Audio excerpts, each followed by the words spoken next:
Hey beer geeks, welcome back to the Craft Beer channel. Today I'm in sunny Bristol at a really exciting up and coming brewery in Left-Handed Giant. Now they are making, in a similar vein to lots of the new guys at the moment, the juicy, hazy hop forward beers, as well as some stunning stouts, and they've got some barrels in there as well. There's lots of exciting stuff happening here.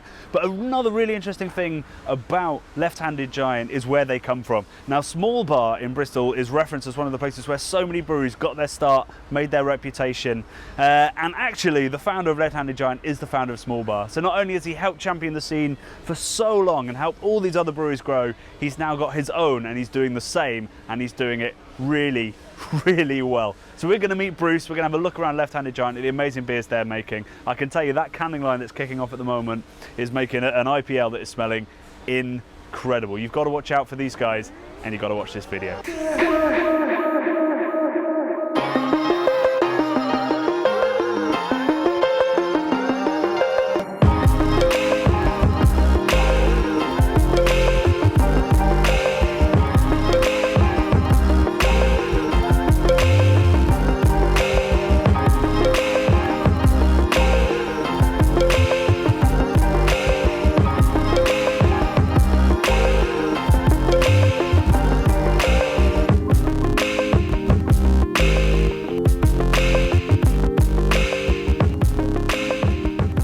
So a slightly dramatic scene change from where I did the intro to this video, but I'm here with Bruce, founder of Left-Handed Giant. Can you tell us where we are? So we are in the compressor building in Finzel's Reach, which is going to be the home of our new brew pub.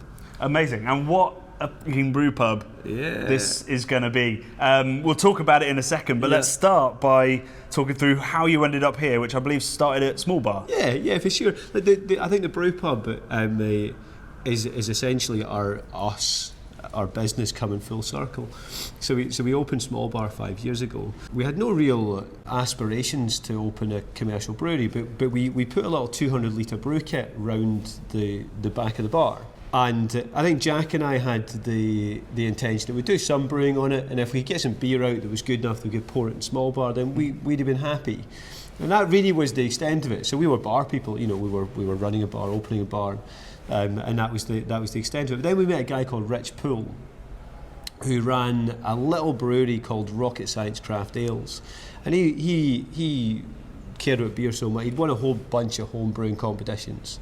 Really seriously talented brewer, but couldn't really bring himself to take the step of quitting his job and setting a brewing company up. He's a brewer, not a business guy. Yeah, which a lot of brewers do make the plunge and then learn that very quickly. So that's it. And Rich recognised, that wasn't him in it, and he wouldn't enjoy it. So he persuaded his boss to cut back to 4 days a week. And 1 day a week, he built this little 100 litre brew kit in his garage, and it was a great brew kit, mini commercial kit essentially.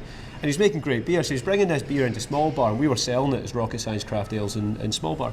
And we got talking to each other, and over the course of maybe a year, we went from conversations of like how great his beer was, how great and talented the brewery was, to the realisation that actually we had very complementary skills, and that we had a wholesale company, we sold beer for other people, and we presented beer, ran great bars, what I think are great bars. Rich could make great beer, and it seemed like there was probably some synergy there. So we got him drunk a few times, because the first time he was like, "You guys mental," and over the course of a few different nights in the bar, we persuaded him to quit his job. So on the 4th of January, well, that's not true. At the end of 2014, he handed his notice in and didn't go back to work into 2015. And on the 4th of January, we did our very first brew day as a company, as Left-Handed Giant, and that whole thing started off as Gypsy Brewers. So we began life. In fact, that first day was a collaboration brew. We brewed a beer called Bristol Vice with Wiper and True. So we went to their brewery. And then we went to various other Gypsy breweries that we had organised over the course of that month, put beer in tank, and began the process of becoming a brewing company. So how quickly did you go from Gypsy Brewers to finding a kit? It took us, honestly, there was no solid intention that we would buy a kit at any point in the future. You look, there's very successful Gypsy brewing companies that have never bought their own premises. But to answer your question, it took us 2.5 years to buy our own brew kit.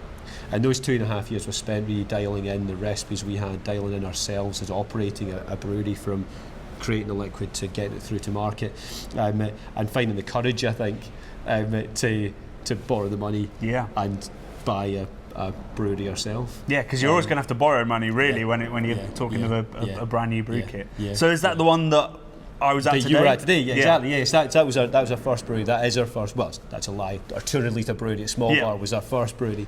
But yeah, that 25 hectolitre brewery at St Philip's, the one you were at today, is the brewery that we invested in first. Yeah. So that's what we did first. And that's where some really magical beers have come out of. I remember Cheeseburger Cavalry, first tasting that, having no idea what to think of the label, and was blown away. It didn't taste anything like cheeseburgers. That was my first, nailed that. And then it was a delicious pale ale. And it's just got better and better. Just being around today, smelling the Bubble Vision. Yes. Man, that smelled great on the canning line. Our Dipple. Double India Pale Lager. Ah, there we go. Right. Yeah. So we realised that after we'd done the label that we put Dipple, but in nowhere have we actually written Double India Pale Lager. So I can just imagine there's going to be the entire length of the UK going, Dipple? Dipple? Folk will figure it out, I'm sure. So I think, maybe because that's the trend at the moment, you're well known for your juicy New Englandy style pale beers. But as I was looking through the fridges, and I've had some great stouts from you in the past, and then I saw some barrels, you guys have spread yourself pretty wide for quite a small brewery. And we've tried to, from a style, you mean from a style perspective? Yeah, we've tried to from day one. I think we love hoppy pales, but we also love saisons, we also love MP stouts of all varieties. And I think it was really, really important to us from day one that we ensured that we had a broad breadth of different styles, and that we were flexing. Rich was flexing his brewing expertise. Muscles, yeah. So the most surprising one for me was I saw there's a Flanders Red. Yes. In casks. Yeah, so we've got so that Flanders Red dates back to our very, very first month of brewing, 2015. So we brewed in the very small kit in Small Bar, a 200 litre batch, and put it into one 210 litre red wine barrel. And then a year and a half later, we Solera'd it, so we half emptied. So you just keep taking some, adding some. Did another one in, yes. So obviously half of that barrel still dated back, and then maybe so the second iteration of it was quicker to become packageable. Yeah. So that Solera maybe took 9 months thereabouts, then another half empty, and then fill back up again. And then the next time we did a half empty was when we had the big kit. So we did a full 2,500 litre brew. Bought a fooder that you saw earlier on, filled the fooder up, filled another 4 barrels up, and then half filled the old barrel. So we have one old barrel sitting there, which has beer in it that dates right back to day one, and then another 4 barrels of fooder that are fresh. So when we come to package it, fresh. When we come to package it, we'll blend in the oldest one. So then every Flanders Red that'll come out from Forevermore will always have just a little bit that dates right back to 2015. A little thread, they call it. That goes right back to the start. Incredible. Yeah. So you're pretty stacked into that site that you've got down there. Yeah. You're not expanding that. No. You're just getting a second brewery. Yeah, exactly. Well, I hope we're going to take on another unit down there, to be fair. Okay. But that'll be a bit more tanks. Oh, storage. That'll be storage. Yeah. Right. We're not from a brewery perspective. It'll stay exactly as you saw it today. Yeah. And when I looked at how we could potentially grow, it just made sense to me to do it within a premises, in a bar, with a pub and a brewery exactly, and come that full circle. Yeah. Small bar, little brewery, to a bigger bar with a bigger brewery. I was going to say, so you've gone from small bar to something like this, which. I don't know what the capacity would be, but you've got a big old brewery, you've got 3 floors that could potentially have drinkers on, and just this incredible space. Yeah, that incredible space right there overlooking that water. So soon, come summer, you'll be able to sit looking over the water and slap bang in the centre of Bristol, drinking ultra fresh left-handed giant beers. Within 10 yards of the place that the beer is packaged. Yeah. So the story of this must have been quite a fucking adventure Yes. to get it together, both financially and just Yeah. the concept of it. The whole thing. Yeah. So two years ago we got shown around the site, and actually the first place we got shown was a room in the building next door. And the people who were looking for businesses to come into the development knew Small Bar. Mm-hmm. So they approached us. They were like, "We've got a little room over here. We think it could be a really cool little craft beer bar." And we went into it, and I looked at it, and it was like, it just didn't feel right. And I was like, "Oh, what's happening with that?" That over giant there? room next door. And they were like, "It's already leased out." And I was like, "Yeah, that's a shame." In all honesty, looked through the door, and I was like, "We couldn't afford it anyway. So it's Yeah. not, doesn't matter, but it's a shame." And then that left that for quite some time, maybe 6 months, 9 months later, something like that. I got an email through out of the blue, and it was we spoke on site, and you'd expressed an interest in this site, and I told you it was gone, but actually that's fallen through. No longer gone. Are you interested? Like, Interested? maybe. Terrified? Terrified. So we came out and looked, and I was just walking around it being like, this place could be incredible. Yeah. But Jesus, we can't afford it. But on the other hand, like they were talking about, they wanted a brewery in here, talking about big UK brands, and I think I felt a little bit of like, I'm not Bristolian, you can tell quite obviously from my accent. I've lived in the city for quite some time, and I've been like embedded into the beer scene as it grows. And the thought of like one of those kind of businesses coming in and open like a little brew pub in here and a site, so there's like 250 years worth of brewing history in this site from George's, an old Bristol brewery before it turned into Courage. The thought of not having one of the small Bristol independents being in this building just like broke my heart. And I just thought, we can't, if someone needs to step up and do it, someone needs to, and I thought, fuck it. It'll be me. Fuck it. Just make it happen. So 2 years later, you're still happy with saying fuck it? Yeah, it comes and goes, depending on my stress levels at the time. But initially we were going to lease the building, so it didn't seem like such a huge stretch. Reach, yeah. Because obviously we could fit out the ground floor first, and then have a revenue and then fit the first floor and then the second floor and so on through. And then the goalpost got moved on us, and we got told we either had to buy the building or we were out of the conversation.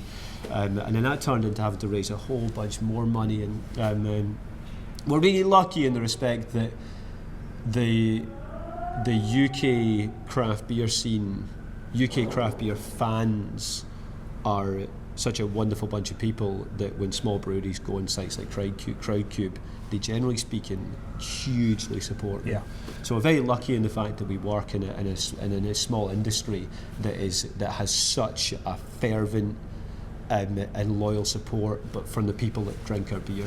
So we were able to turn what is a small business into a small business that could have the financial might to purchase and renovate a building like this. Yeah, like beyond what most companies of your size would have ever dreamt of. Without, if you take out crowdfunding from the conversation, there is no way a company of our size can borrow the type of money that would be required to do something like this. So short of having a rich uncle who's going to give you the money, which I do not, unfortunately. It just doesn't exist. You just can't do it. So someone like ourselves would look at a site like this and go, "That's great. I can have the vision and I can have the motivation, but simply can't afford it. Yeah. Can't raise the funds." Luckily, there's 1,500 people that do have the motivation to go. So that's that the thing. sounds awesome. So you have the ability to reach out to these people and providing that you can communicate to them the vision that you have, they are willing to support it and all come together and allow something like this to become a reality. And the beauty of that is that the majority of people that invested in a crowdfund are from the locality. Something like 75 or 80% of the people have like a local postcode. So the beauty of that is you've got like the people of the beer fans of Bristol literally stepped in and changed the course of the beer scene in the centre of Bristol. And took a bit of ownership of Finzel's Reach as well, because you know, like we were saying on the walk over, like the heart of Bristol was kind of ripped out when that brewery closed, and now they've managed to reclaim it back and put a great brewery right back in the centre of it. Yeah, it's epic. It's incredibly exciting. Congratulations on securing this and nearly getting there. It's going to be a terrible video if it never does for some reason. I can't wait to come down and try these beers and see that brewery, this glass box of beer heaven. Yeah. And obviously a beautiful view of Bristol as well. I can't wait to pour your beer across the bar. There we go. Well, thank you so much for having me. My pleasure. All the best for the next 6 months. Appreciate it. See you in summer for a beer.